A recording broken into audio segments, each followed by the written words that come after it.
أشهد أن لا إله إلا الله وحده لا شريك له وأشهد أن محمدا عبده ورسوله. Pertama sekali, mari kita bersyukur kehadirat Allah Subhanahu wa Ta'ala yang senantiasa melimpahkan rahmat dan karunia-Nya kepada kita hingga saat ini kita telah selesai melaksanakan sholat Isya berjamaah dan melaksanakan puasa dengan sebaik-baik menurut kemampuan.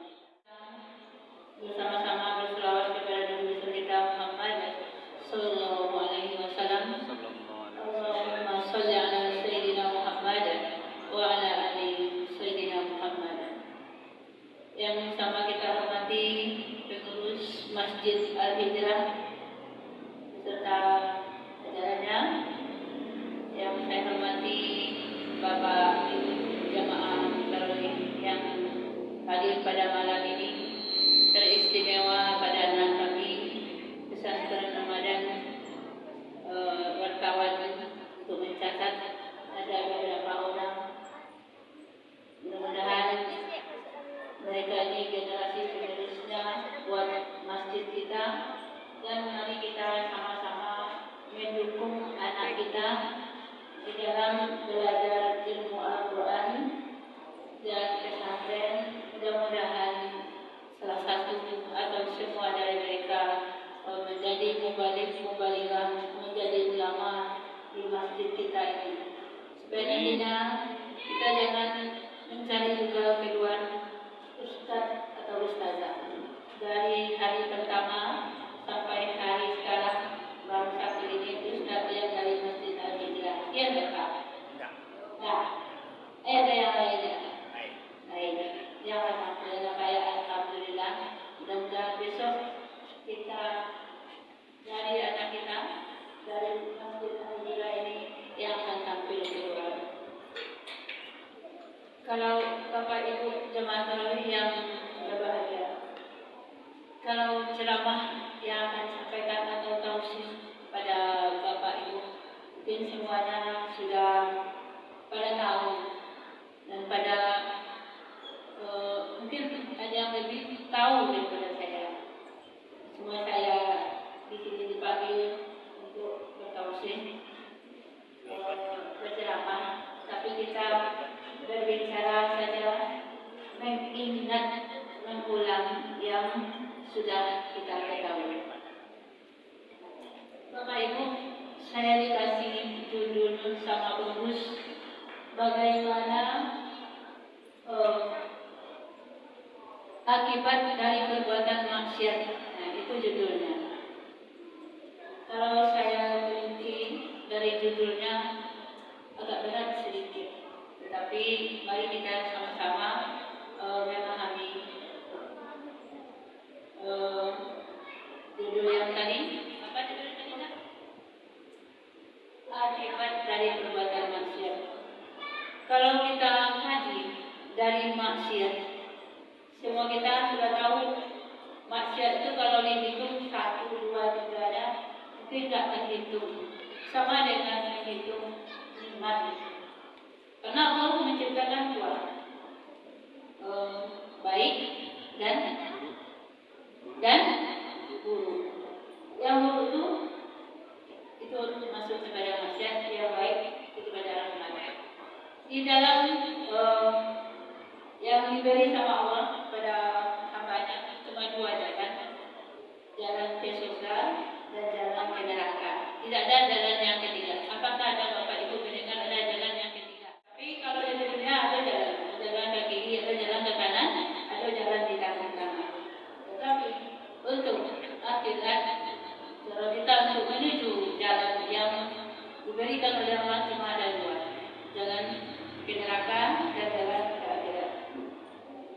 Sebelum kita menempuh jalan yang 2, kalau kita bermaksiat, itu jalannya kemana? Jalan itu ke neraka. Tahu? Kita sudah tahu lewat yang lalu, yang jangan yang maksiat, yaitu sesuatu yang dilarang oleh Allah, tetapi ada rinciannya. Sebelum kita menuju ke sana, kita ini Bapak Ibu diciptakan di atas dunia untuk apa? Ibadah. Benar? Untuk apa? Ibu, Bapak, untuk apa dia diciptakan di dunia itu? Ibadah. Untuk Ibadah. beribadah, untuk menyembah sesuai dengan ayatnya. Sebelum kita dilahirkan, kata Allah di dalam surat Al-A'raf ayat 172. Bismillahirrahmanirrahim. Wa il akhadha rabbuka min bani Adam min zuhurihim dhurriyyatahum wa ashhadahum ala anfusihim alastu bi rabbikum qalu bala shahidna an taqulu yawmal qiyamati inna kunna an hadha ghafilin. Sadaqallahul azim. Bapak Ibu, sekarang kita puasa sudah yang ke-7 malamnya Bapak ya. Iya enggak Bu? Saat-saat kita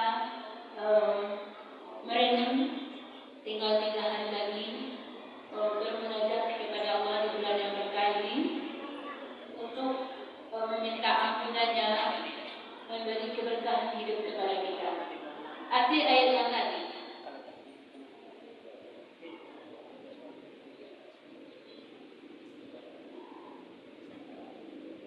Dan ingatlah ketika Tuhanmu menyalurkan kamu dari tulang sufi belakang anak cucu keturunan Adam. Dan Allah mengambil kesaksian terhadap kaum mereka seraya berfirman, bukankah aku ini Tuhanmu? Mereka menjawab, betul, Engkau Tuhan kami bersaksi. Kami lakukan yang demikian itu agar di hari kiamat kamu tidak mengatakan, sesungguhnya ketika itu kami lengah terhadap ini. Jadi sebelum kita dilahirkan, di dalam rahim ibu kita sudah dibekali oleh Allah dengan kepercayaan kita kepada Allah. Allah langsung bertanya kepada kita, alastu bi rabbikum. Apa yang kita jawab di dalamnya? Qalu bala. Ya nak? Benar. Syahidna, kami menyaksikan. Itu kecewa jawab. Allah akan berpegang teguh dengan Allah dan apa yang ditentukan oleh Allah. Dan berjanji supaya Allah bertanya kepada kita, supaya nanti kita di akhirat nanti, di hari kiamat nanti kita tidak mengatakan kami tidak tahu. Awak tak tahu waktu di dunia, awak tak tahu nak belajar. Tetapi Allah sudah mengilhamkan kepada kita, yaitu tentang ketuhanan. Buktinya, anak kita wasalah kamu ma yang bersoma yang indah. Contohnya Bapak Ibu tentang maksiat tadi. Kita tahu sholat itu wajib, ya tak? Tahu wajib sholat itu 5 waktu sehari semalam. Tapi ada yang mengajarkan, ada yang tidak. Dia tahu. Yang tidak mengerjakan sholat itu dia tahu dia berdosa, tetapi dia tetap tidak sholat. Bahkan sholat itu 5 waktu sehari semalam dia tahu, tapi dia kerja cuma ada 3, ada 2, kadang sekali seminggu. Hari Jumatnya masuk ke masjid. Ya tak Bapak? Kadang ada yang tak sadar hatinya udah macam itu bermaksiat pada dirinya sendiri. Maksiat ini kerugiannya bukan kepada siapa-siapa, yang lebih banyak ruginya kepada diri sendiri dibandingkan kepada orang lain. Contoh, kita punya anak perempuan, Bapak Ibu semua punya perempuan. Anak perempuan kita yang remaja, yang baru naik atau yang masih sekolah kecil-kecil, SD, SMP, SMA. itu berat sekali ujiannya bagi kita orang tua. Maka pemerintah mengadakan namanya pesantren Ramadan untuk menghindari maksiat bagi anak kita yang remaja. Ya enggak Bapak Ibu? Seandainya tidak dibawa anak kita ke masjid untuk belajar dari pagi sampai malam, kira-kira kemana anak kita? Kemana Bapak Ibu? Kalau dulu waktu awak masih remaja, ada namanya asmara susu. Sudah kalau sebutnya bayi tapi lah muridnya bayi. Kalau di kampung namanya bayi. Pitai. Katapi batangai. Nyobai pakai talanggung pulang jam 2 balik. Kamu laki-laki coba bersih. Apakah yang akan terjadi? Masih ada.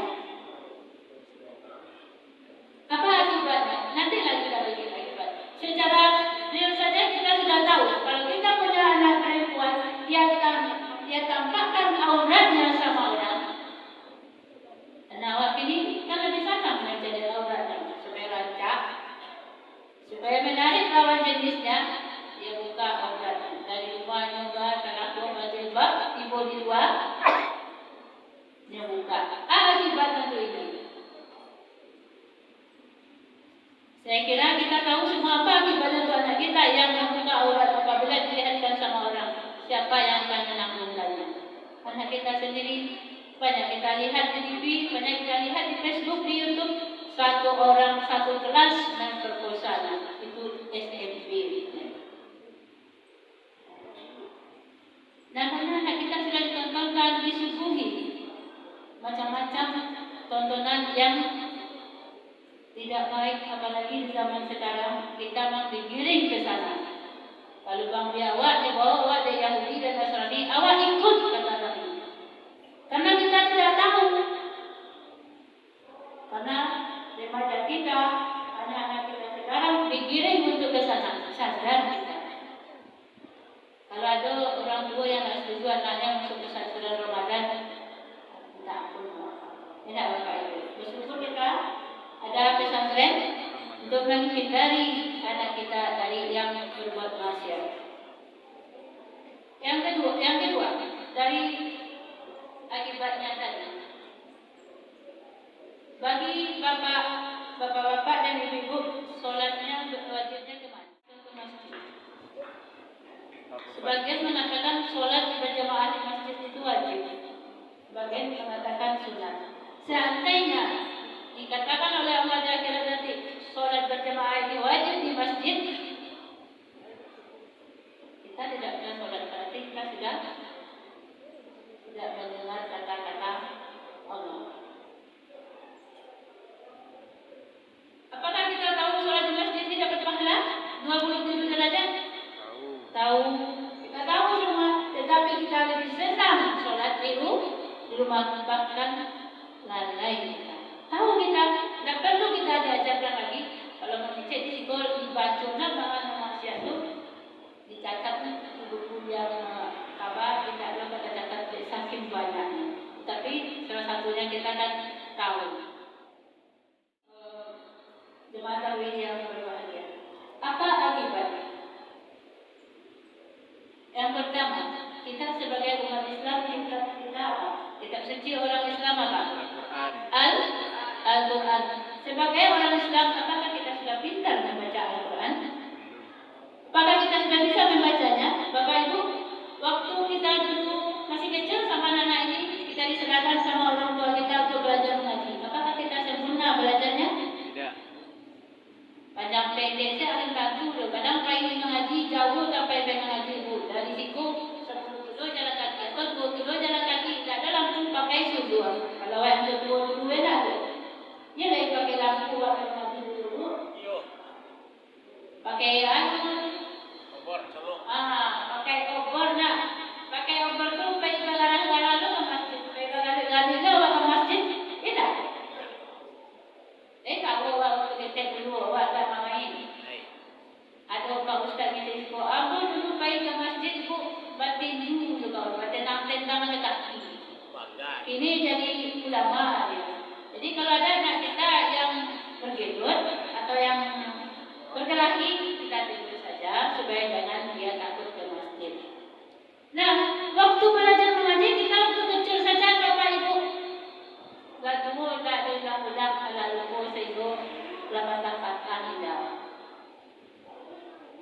Nabi utlubul ilma minal mahdi ilal lahdi. Tutuplah ilmu itu dari ayunan sampai yang angkat. Awak belajar kalau pandai di 6 tahun baik ke masjid sampai ke 12 tahun. Oleh anak ini dari kelas 1 sampai kelas 6 SD dan tamat mengaji ini adalah santiang kecil. Tetapi bacanya tadi lima. Yang orang tuanya juga kalau anaknya sudah tamat dan baca Al-Quran di masjid sampai kelas 6 SD, ayolah berhenti. Kalau kelas 6 SD berhenti dia mengaji. Tidak ada perhatian dari orang tua lupa biasa anaknya. Lego pandai akan mengaji, lego tidak kok. Tidak tahu. Apa akibatnya untuk anak kita nanti? Lemah imannya. Ya enggak? Kenapa lemah imannya? Karena dia tidak mengetahui Al-Qur'annya. Kitab sucinya dia tidak bisa membaca. Bagaimana seorang ibu akan mengajarkan kepada anaknya Al-Qur'an? Seorang ayah dia sendiri tidak pandai membaca dan menulis Al-Qur'an. Itu renungan bagi kita. Saya bukan menggurui, cuma mari kita sama-sama merenungi sebagai orang tua, sebagai kakek dari cucu, sebagai ibu dari anak, sebagai ayah dari anak kita, atau sebagai kakek kita. Mari kita kembali menjadi pegawai Allah. Ini menjadi pegawai Allah. Menjadi pegawai Allah tidak harus kita ke masjid, tetapi di rumah kita bisa kita. Apa pegawai Allah? Allah menyuruh kembangkan agama ini, kembangkan Al-Quran, bukan di masjid saja, di rumah kita, di anak cucu kita, di tetangga kita, di saudara kita.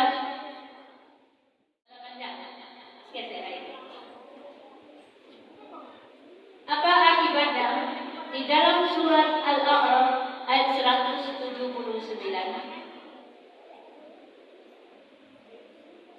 Dengarkan ayatnya. A'udzu billahi minasy syaithanir rajim.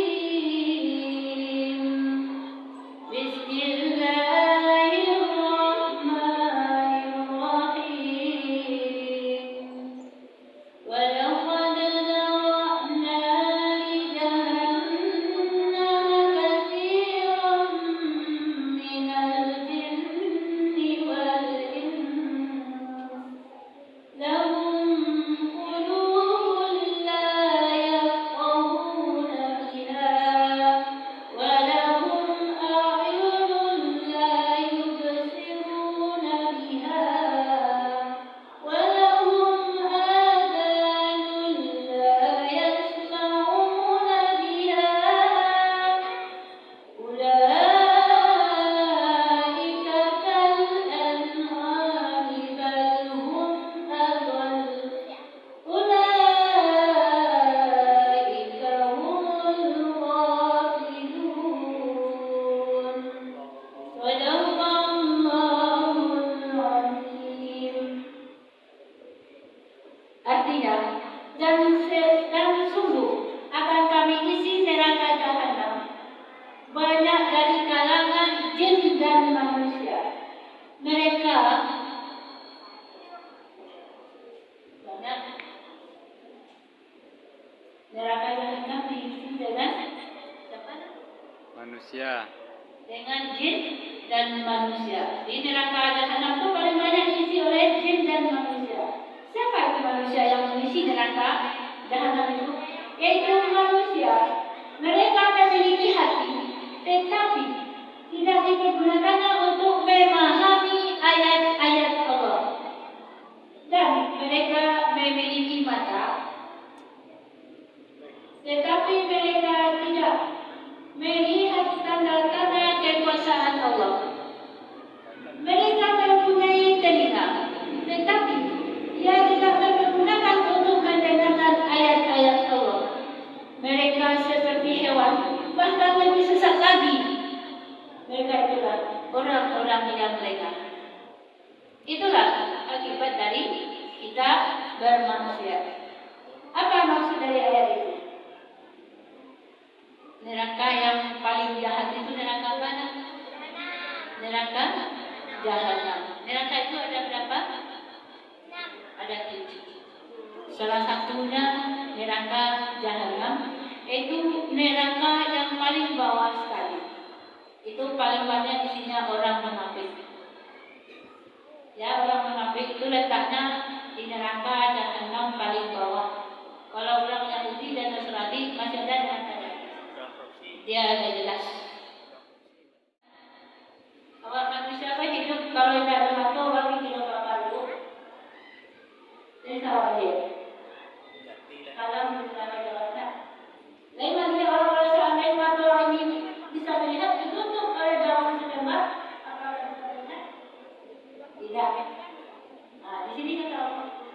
Kalau kita dikasih hati oleh Allah, kita tidak mempunyai hati lagi. Bagaimana kira-kira orang yang tidak punya hati? Perangainya sama dengan ada yang ada partai ini enggak? Partai komunis, enak tidak mempunyai hati, sembarang saya membantainya. Dan mempunyai telinga. Kalau tidak ada telinga, tidak ada mendengar awal. Kira-kira jadi awal. Tidak bisa orang mengecek awal pakai miliknya mengecek awal tidak terdengar awal. Bangkit-bangkit. Itulah tiga yang penting sekali dikasih oleh Allah kepada kita. Mata, telinga, hati. Mata untuk melihat tanda-tanda kekuasaan Allah. Di mana kita tahu kekuasaan Allah? Yaitu di Al-Quran. Di Al-Quran kita bisa melihat keluar. Kita bisa melihat apa yang terjadi seandainya ini kita buat. Yang kedua, kita diberi hati tetapi tidak bisa memahami Al-Quran. Al-Quran ada jawab tapi jangan memahami isi Al-Quran. Membaca sewa tidak pandai bahaya. Orang Islam tidak ada niat untuk belajar. Kalau itu kamu boleh belajar lagi. Wajib bapak ibu yang baru pandai atau yang sudah pandai pahami ayat ini. Nah, punya telinga tidak mau mendengar ayat-ayat Allah. Sudah mengaji awak mau tak. Ya nak ibu, sudah orang mengaji awak maka orang solatnya mari. Bapak ibu, anak awak memakai di masjid tak harus pengurus masjid menyuruh anak awak diusia keluar. Woi anak saya keluar, maka saya itu dah bahasa yang bagus.